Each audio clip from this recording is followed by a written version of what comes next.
నాన్న యొక్క గొప్పతనం ఎవరు రాశారో కానీ 2 చేతులు ఎత్తి నమస్కరిస్తున్నాను. అది చాలామంది వాట్సాప్లో వచ్చి ఉంటుంది. రాని వాళ్ళకి ఈ సందర్భం చాలా గొప్పది, నిజంగా హృదయాన్ని ద్రవింపజేసేది, సత్యం కూడాను. నాన్న ఎందుకో వెనకబడ్డాడు, అది శీర్షిక.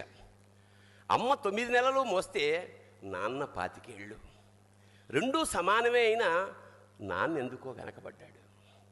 ఇంట్లో జీతం తీసుకోకుండా అమ్మ, తన జీతం అంతా ఇంటికే ఖర్చు పెడుతూ నాన్న, ఇద్దరి శ్రమ సమానమే అయినా అమ్మ కంటే నాన్న ఎందుకో వెనకబడ్డాడు.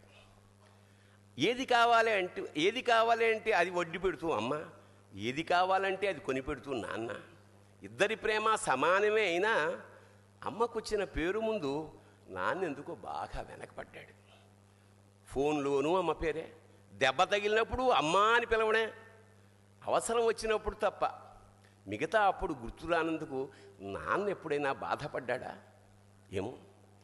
ఇద్దరూ సమానమే అయినా పిల్లల ప్రేమను పొందడంలో తరతరాలుగా నాన్న ఎందుకో వెనకబడ్డాడు. అమ్మకి మాకు బీరువా నిండా రంగురంగుల చీరలు బట్టలు, నాన్న బట్టలకు దండెం కూడా నిండదు.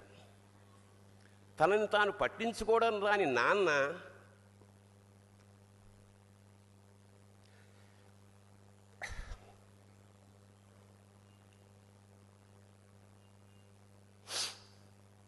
ఎందుకో మాకు కూడా పట్టనంత వెనకపడ్డాడు. అమ్మకి అన్నో కొన్నో బంగారు నగలు, నాన్నకి బంగారం అంచున్న పట్టు పంచి ఒకటే. కుటుంబం కోసం ఎంత చేసినా తగిన గుర్తింపు తెచ్చుకోవడంలో నాన్న ఎందుకో పాపం బాగా వెనకబడ్డాడు. పిల్లల ఫీజులు ఖర్చులు ఉన్నాయి ఎప్పుడప్పుడు. ఈసారి పండక్కి చీర కొనొద్దంది అమ్మ. ఇష్టమైన కూర అని చెప్పి పిల్లలు మొత్తం తినేస్తే ఆ పూటకి పచ్చడి మెతుకులతోనే ఇష్టంగా తినే నాన్న, ఇద్దరి ప్రేమ ఒకటే అయినా మా అమ్మ కంటే నాన్న చాలా వెనకబడ్డాడు.